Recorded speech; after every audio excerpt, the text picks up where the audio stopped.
Another day, another gold. Actually, we're going to review itong nabili ko from Kim Used. And it's called Lip Stain Mask. Ito yung lip stain na color blue siya. Pag in-apply mo, then you're gonna wipe it off para makita mo yung stain. So, ganyan yung itsura niya. So, let's check. Tapos, it claims na it's long lasting. Sabi dito, leave on for 10 to 30 seconds.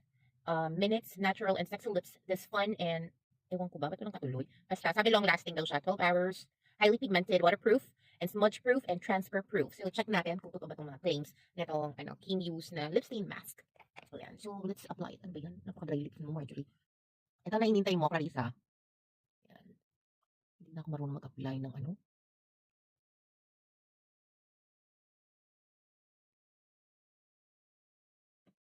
Dito natin yung iba.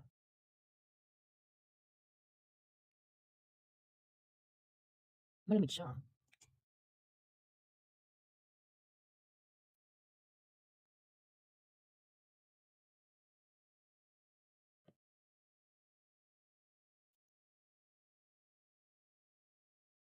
Okay.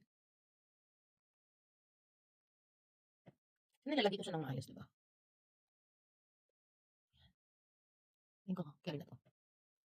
Feeling ko, ako, maldita. Parang kontrabida sa teleserye ni Madam Charot.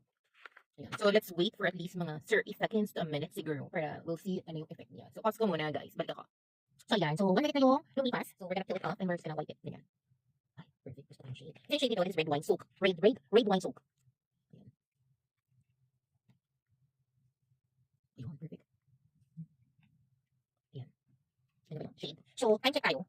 So, it's 11:19. Ayan. So, let's try to check. Mag-update ako if it's going to be long-lasting na talaga siya or what. Ayan. Here, tatay. I'm back! So, ayan. Time check tayo. Time check tayo. Ang oras na. It's 10:43. Diba? 10:43 ng umaga. Nandun pa ba yung lip stain?